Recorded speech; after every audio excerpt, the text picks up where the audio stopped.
programang ito ay rated SPG. Striktong patnubay at gabay ng magulang ang kailangan. Maaaring may masiselang tema, lengguwahe, karahasan, sexual, horror o droga na hindi angkop sa mga bata. Bakit nga ba nagkakagulo ang mga doktor papunta sa kwarto ni Sabrina? Yan ang aalamin natin sa araw na ito. Isa ka ba sa mga manonood? Nagigil na sa pagkahaba-haba ng istorya. Parang roller coaster kung magpaikot ang kwento na ito. Huwag kang mag-alala. Marami na tayong atat sa pagkabunyag ng sikreto ni Attorney Renan. Alamin natin ang mga kaganapan sa Lilet Matias, Attorney at Law. Welcome back sa aking channel, mga kaganapan sa Lilet Matias. Litong-lito pa rin nga si Lilet Matias matapos ang insidenteng nangyari kay Sabrina, ang matagal ng sekretarya ni Attorney Alon. Hindi nila lubos maisip na ang lahat ng nangyayari ay may kaugnayan sa mapapangasawa ng kapatid niyang si Era. Ngunit wala silang sapat na ebidensya. Nang nagtangka si Sabrina na aminin ang lahat kay Lilet, nadatnan siya ni Attorney Alon.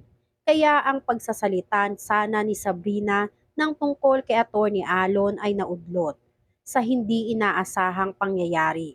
Si Sabrina ay inatake nang makita ang mukha ni Attorney Alon. Matapos ang sagutan sa pagitan ni Lilet, Attorney Alon, Eira at Kurt, napagtanto ni Eira na may punto ang lahat ng sinasabi ni Lilet. Paano kung tama ang lahat ng sinasabi niya? Paano kung may kinalaman talaga ang mapapangasawa niya sa pananagasa kay Sabrina? Ngunit sa kabila ng lahat ng pagdududa, iniisip pa rin ni Eira ang pagmamahal niya kay Attorney Alon. Labis siyang nagpamahal kay Attorney Alon. Kaya tanungin niya ito tungkol sa paratang ni Lilet sa kanya. Puro mabubulaklak na salita muli ang pinairal ni Attorney Alon. Ayon pa kay Attorney Alon, nais lang ni Lilet na sirain ang relasyon nilang dalawa. Kaya ganun na lang ang mga paratang sa kanya. Dahil sa labis na pagmamahal ni Eira kay Attorney Alon, muli siyang nagpakatanga. Binaliwala ni Eira ang lahat ng paratang na pinupukol ni Lilet sa mapapangasawa niya. Dahil sa insidenteng nangyari, kinailangan ni Attorney Alon na umisip ng mas masamang plano para tugisin ang buhay ni Sabrina. Ayon kay Attorney Alon, gusto niya na siya ang tumapos ng buhay ni Sabrina, ngunit hindi maaari. Masyadong exposed ang ospital kaya kinakailangan ni Attorney Alon ng makakatulong. Pinaubaya ni Attorney Alon kay Paco at Vivian ang pagpatay kay Sabrina.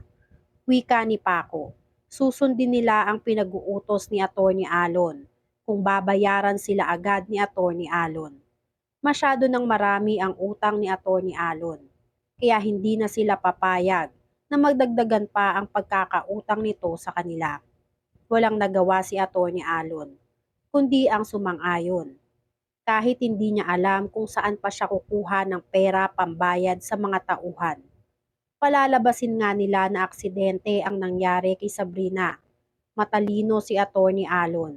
Alam niyang maghihinala si Lilet kung sakali na may makita itong kahina-hinala.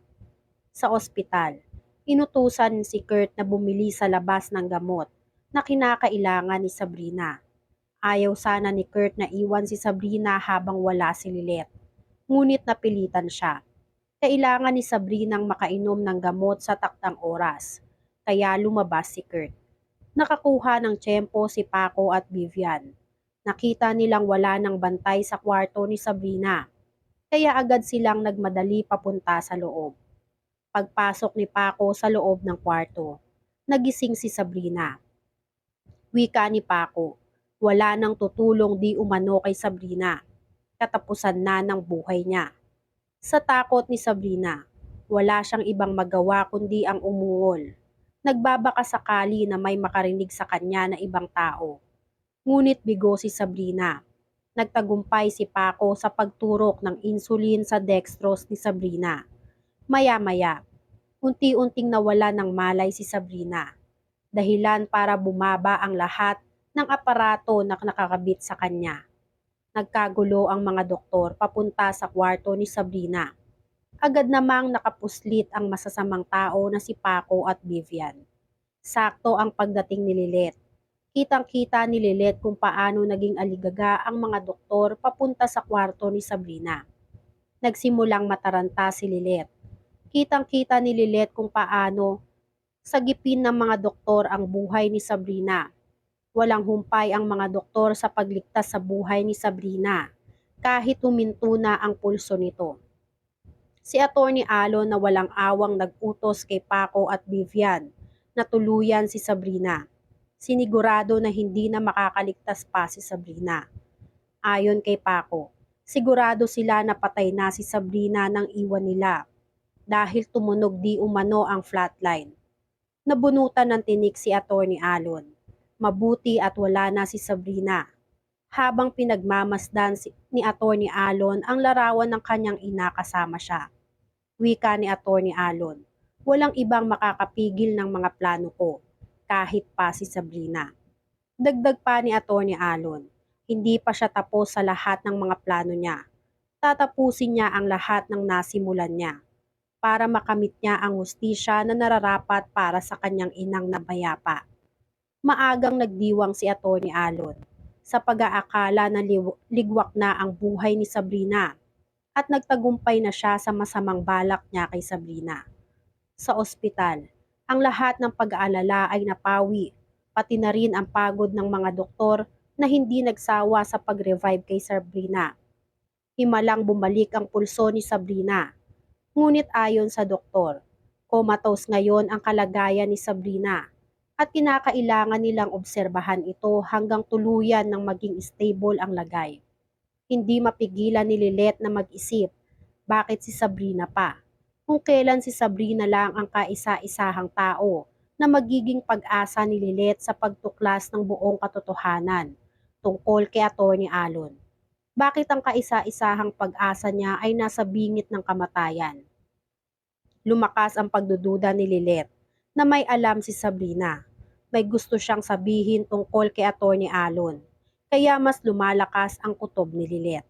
Hindi papayag si Lilet na basta na lang matapos ang buhay ni Sabrina na madami pang tanong na gumugulo sa kanya. Ngunit kailan? Kailan pa magigising si Sabrina para sabihin ang buong katotohanan? Sa kabilang banda, nanganganib lalo ang mga sikreto ni Atty. Alon sa tauhan nila na si Paco at Vivian. Ginoyo ni Atty. Alon ang dalawa. Hindi niya binayaran ang dalawa sa serbisyong ginawa nila. Napag-alaman kasi ni Atty. Alon na palpak ang ginawa nilang plano. Dahil si Sabrina hanggang ngayon ay pinaglalaban ang kanyang buhay. Kahit anong gawin ni Atty. Alon, hindi bumibitiw si Sabrina. Alam ni Sabrina na siya lang ang pag-asa upang matigil ang lahat ng kasamaan ni Atty. Alon. Isa pang problema sa buhay ng mga kontrabida. Aksidenteng narinig ni Trixie ang usapan ni Atty. Alon at Patricia. Nalaman ni Trixie na ang kausap ng kanyang ina na si Patricia sa kabilang linya ay ang dahilan kung bakit nasa bingit ng kamatayan ang sekretarya ni Atty. Alon na si Sabrina. Kaya buong tapang na inagaw ni Trixie kay Patricia ang cellphone. Dahilan para magimbal si Patricia. Hindi niya akalain na muli siyang mahuhuli ng kanyang anak na si Trixie. Wika ni Trixie, hindi na daw niya di umano lubos na kilala ang kanyang ina na si Patricia. Nanlilisik ang mga mata ni Trixie sa galit sa kanyang ina. Hindi alintana na may mas malalim pa pala na sikreto ang kanyang ina na si Patricia. Ibubunyag na kaya ni Trixie ang mga sikretong tinatago ng kanyang ina? Yan nga ang mga kaganapan at mga dapat nating abangan dito sa Lilet Matias. Kung gusto nyo para mga ganitong klaseng video ay mag-subscribe at i-like itong video na to. Maraming salamat po.